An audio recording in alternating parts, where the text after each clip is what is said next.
9 अगस्त 1925 की रात थी। लखनऊ जाने वाली ट्रेन अंधेरे को चीरती हुई अपनी पूरी रफ्तार से दौड़ रही थी। मुसाफिर खिड़कियों से आती ठंडी हवा का मजा ले रहे थे। लखनऊ अभी करीब 15 किलोमीटर दूर था। तभी बोगी के अंदर एक इशारा हुआ। एक बड़ी मूंछों वाले शख्स ने अपनी सीट से इशारा किया और तभी टोपी पहने एक दूसरे आदमी ने फुर्ती से उठकर ट्रेन की इमरजेंसी चेन खींच दी। लोहे के पहिए पटरियों पर घिसटे और एक तेज कान फोड़ देने वाली आवाज के साथ गाड़ी की रफ्तार थमने लगी। यात्रियों को कुछ समझ आता। उससे पहले ही अलग अलग सीटों पर बैठे 10 लोग अचानक खड़े हो गए। उनके हाथों में पिस्तौलें तनी हुई थी। पूरे डिब्बे में सन्नाटा छा गया। तभी एक कड़क आवाज गूंजी, खबरदार, कोई अपनी जगह से नहीं हिलेगा। यात्रियों को लगा कि ये कोई डकैत है, लेकिन ये कोई मामूली अपराधी नहीं थे। ये वो जाबाज क्रांतिकारी थे जो अपने निजी फायदे के लिए नहीं बल्कि देश को आजाद कराने के लिए हथियार उठा रहे थे। ये चोरी नहीं थी, ये ऐलान ए जंग था। ये था द काकोरी ट्रेन एक्शन। साल 1920 तक अंग्रेजों का अत्याचार अपनी हदें पार कर चुका था। 1919 में वे रॉलेट एक्ट जैसा काला कानून लाए, जिसके तहत किसी को भी बिना सबूत सिर्फ शक के आधार पर जेल में डाला जा सकता था। जब लोगों ने इसका शांतिपूर्ण विरोध किया तो 13 अप्रैल 1919 को अमृतसर के जलियांवाला बाग में अंग्रेजों ने निहत्थे लोगों पर अंधाधुंध गोलियां चलवा दी। इसमें हजारों मासूमों की जान गई। इस क्रूरता ने हर भारतीय का खून खौला दिया। अब लोगों के दिलों में गुलामी के खिलाफ गुस्सा था और वे अंग्रेजों को ये बता देना चाहते थे कि भारत उनका नहीं बल्कि भारतीयों का है। 1920 में गांधी जी ने अंग्रेजों की कमर तोड़ने के लिए नॉन कोऑपरेशन मूवमेंट शुरू किया। उनका मकसद शांति से अंग्रेजों का सहयोग बंद करना था ताकि उनका मुनाफा खत्म हो जाए। इस अपील का जबरदस्त असर हुआ। छात्रों ने स्कूल कॉलेज, वकीलों ने कोर्ट और लोगों ने विदेशी सामान और सरकारी नौकरियां छोड़ दी। यहां तक कि क्रांतिकारी भी गांधी जी के साथ हो लिए। लेकिन 4 फरवरी 1922 को चौरी चौरा की एक घटना ने सब बदल दिया। पुलिस फायरिंग से भड़की भीड़ ने थाने में आग लगा दी, जिसमें 22 पुलिस वाले मारे गए। गांधी जी हिंसा के सख्त खिलाफ थे। उन्होंने तुरंत आंदोलन रोक लिया। यह फैसला देश के हजारों नौजवानों के लिए किसी सदमे से कम नहीं था। सोचिए उस युवा के बारे में जिसने देश के लिए अपना सब कुछ छोड़ दिया था और अचानक उसे कहा जाए कि वापस घर जाओ, आंदोलन खत्म। उन्हें लगा कि उनके जज्बातों के साथ धोखा हुआ है। उन्हें लगा कि सिर्फ अहिंसा से अंग्रेजों को नहीं भगाया जा सकता। उन्हें अब एक नए रास्ते की तलाश थी और वो रास्ता था सशस्त्र क्रांति का। इसी हताशा और गुस्से के बीच जन्म हुआ HRA, हिंदुस्तान रिपब्लिकन एसोसिएशन का। 1924 में कानपुर में राम प्रसाद बिस्मिल, अशफाक उल्लाह खान, सचिंद्रनाथ बख्शी, सचिंद्रनाथ सान्याल और योगेश चंद्र चैटर्जी जैसे क्रांतिकारियों ने इसकी नींव रखी। इनका सपना सिर्फ अंग्रेजों को भगाना नहीं था बल्कि भारत में एक संघीय गणतंत्र बनाना था जहां अमीरी गरीबी का फर्क ना हो। लेकिन क्रांति के लिए सिर्फ जज्बा काफी नहीं होता, उसके लिए चाहिए होता है पैसा और हथियार।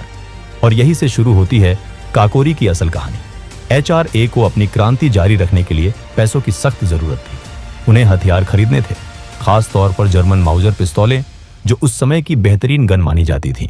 एक दिन शाहजहांपुर से लखनऊ जाते वक्त राम प्रसाद बिस्मिल ने देखा कि स्टेशन मास्टर ने गार्ड को पैसों का एक थैला दिया, जिसे एक लोहे के संदूक में रखा गया। ये अंग्रेजों द्वारा भारतीयों से वसूला गया टैक्स का पैसा था। बिस्मिल ने गौर किया कि उस भारी संदूक में ना तो कोई ताला था और ना ही जंजीर। ये देखकर उन्होंने तुरंत फैसला कर लिया कि अब पैसों के लिए अपने देशवासियों को नहीं बल्कि अंग्रेजों के इसी सरकारी खजाने को लूटा जाएगा। बिस्मिल ने ट्रेन के आने जाने का समय और बाकी जानकारी इकट्ठा कर अपनी रणनीति पक्की की। फिर शाहजहांपुर में HRA के भरोसेमंद साथियों की एक मीटिंग बुलाई। वहां उन्होंने प्लान बताया। हमें शाहजहांपुर से लखनऊ जाने वाली 8 डाउन ट्रेन को लूटना है। काकोरी के पास चेन खींचकर ट्रेन रोकेंगे और गार्ड के डिब्बे से सरकारी खजाना अपने कब्जे में लेंगे। इस मीटिंग में बैठे चंद्रशेखर आजाद ने जब पूछा कि अगर ट्रेन नहीं रुकी तो क्या होगा, तो बिस्मिल ने कहा कि हम अलग अलग डिब्बों में होंगे। अगर एक जगह से चेन काम ना करे तो दूसरी टीम चेन खींच देगी। अशफाक उल्लाह खान ने इस प्लान का समर्थन तो किया, लेकिन एक शर्त रखी कि हम खजाना जरूर लूटेंगे पर किसी भी बेकसूर हिंदुस्तानी की जान नहीं जानी चाहिए। बिस्मिल को अपने दोस्त की ये बात बहुत पसंद आई। इसके बाद उन्होंने इस मिशन के लिए कुल 10 जाबाजों की टीम तैयार की। इस टीम में थे राम प्रसाद बिस्मिल, अशफाक उल्लाह खान, चंद्रशेखर आजाद, राजेंद्र लाहिड़ी, सचिंद्र बख्शी, केशव चक्रवर्ती, मनमथ नाथ गुप्त, मुकुंदी लाल, मुरारी लाल खन्ना और बनवारी लाल। काकोरी एक्शन का असली प्लान 8 अगस्त 1925 के लिए बना था। क्रांतिकारी पूरी तैयारी के साथ स्टेशन पर पहुंचे भी थे, लेकिन उस दिन किस्मत ने साथ नहीं दिया। अंग्रेज सरकार की ट्रेनें वैसे तो हमेशा लेट होती थी, लेकिन उस दिन ट्रेन वक्त से पहले आ गई, इसलिए प्लान फेल हो गया। लेकिन उन्होंने हार नहीं मानी। उन्होंने तय किया कि अगले दिन यानी 9 अगस्त को ये काम हर हाल में पूरा होगा। अगले दिन 9 अगस्त 1925 को 10 जाबाज क्रांतिकारी अलग अलग स्टेशनों से ट्रेन में चढ़े। उनमें से 4 के पास बंदूकें थी जिन्हें उन्होंने अपने कपड़ों के अंदर छुपा रखा था। शाहजहांपुर स्टेशन पर जैसे ही 8 डाउन ट्रेन आई, सभी क्रांतिकारी अपनी तय जगहों पर बैठ गए। राजेंद्र लाहिड़ी, अशफाक और सचिंद्र बख्शी सेकंड क्लास में थे क्योंकि चेन खींचने की जिम्मेदारी लाहिड़ी की थी। ट्रेन चल पड़ी और सबने अपने चेहरे ढक लिए। जैसे ही ट्रेन काकोरी स्टेशन से आगे बढ़ी, राजेंद्र लाहिड़ी ने चेन खींच दी। तेज आवाज के साथ ट्रेन अंधेरे में रुक गई। क्रांतिकारियों ने तुरंत ड्राइवर को काबू में कर लिया।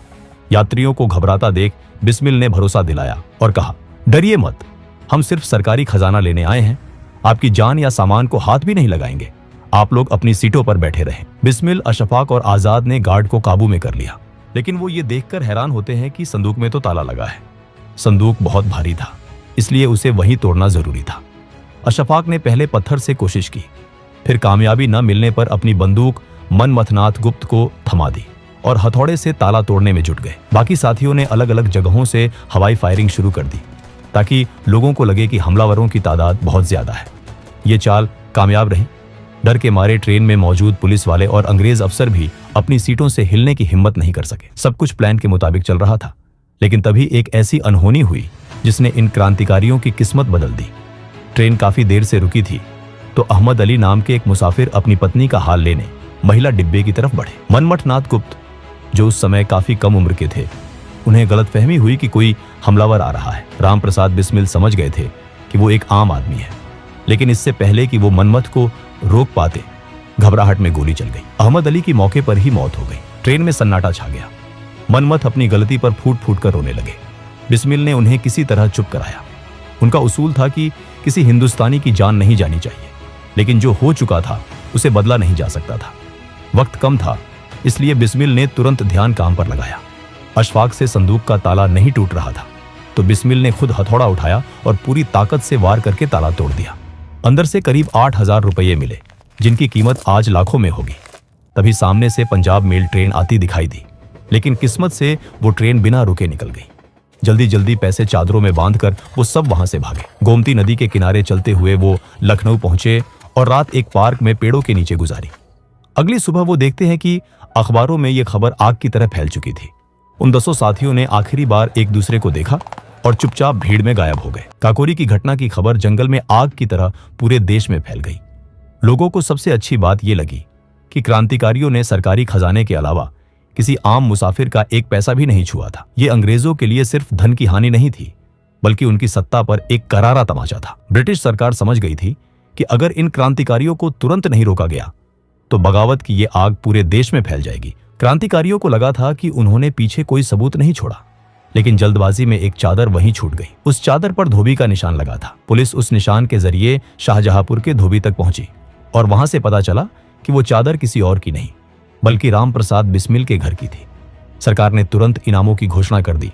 बिस्मिल और उनके साथी अंडरग्राउंड हो गए, लेकिन पुलिस ने मुखबिरों का जाल बिछा दिया था। सितंबर 1925 से गिरफ्तारियों का सिलसिला शुरू हुआ। राम प्रसाद बिस्मिल 26 अक्टूबर को पकड़े गए।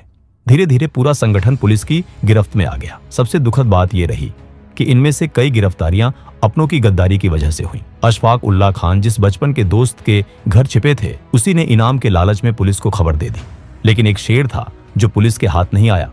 वो थे चंद्रशेखर आजाद। वो पुलिस को चकमा देकर फरार हो गए। पुलिस ने HRA के कुल 40 से ज्यादा लोगों को गिरफ्तार किया। जेल में पुलिस ने इन वीरों को तोड़ने के लिए हर हथकंडा अपनाया। सख्ती की गई और लालच भी दिया गया। ज्यादातर क्रांतिकारी तो चट्टान की तरह डटे रहे, लेकिन बनवारी लाल पुलिस के दबाव में टूट गए। उन्होंने सरकारी गवाह बनकर संगठन के सारे राज्य खोल दिए। अदालत में करीब 1.5 साल तक मुकदमा चला। रामप्रसाद बिस्मिल ने अपना केस खुद लड़ने का फैसला किया। भरी अदालत में उनकी अंग्रेजी और उनकी कानूनी दलीलें सुनकर जज भी हैरान रह जाते थे। बिस्मिल ने अदालत को ही अपना मंच बना लिया। वो वहां अपने विचार रखते ताकि अखबारों के जरिए जनता तक उनकी बात पहुंचे। अंग्रेज सरकार डर गई कि कहीं बिस्मिल अपनी बातों से लोगों को और प्रभावित ना कर दें, इसलिए बाद में उन्हें खुद पैरवी करने से रोक दिया गया। सरकार का मकसद इंसाफ करना नहीं, बल्कि इतनी भयानक सजा देना था कि भविष्य में कोई भी भारतीय अंग्रेजों के खिलाफ सर उठाने की हिम्मत न कर सके। जुलाई 1927 में अदालत ने अपना फैसला सुनाया। 40 में से कुछ लोग रिहा हुए, लेकिन 4 मुख्य क्रांतिकारी राम प्रसाद बिस्मिल, अशफाक उल्लाह खान, राजेंद्र लाहिड़ी और रोशन सिंह को फांसी की सजा मिली। बाकी साथियों को काला पानी या लंबी कैद की सजा दी गई।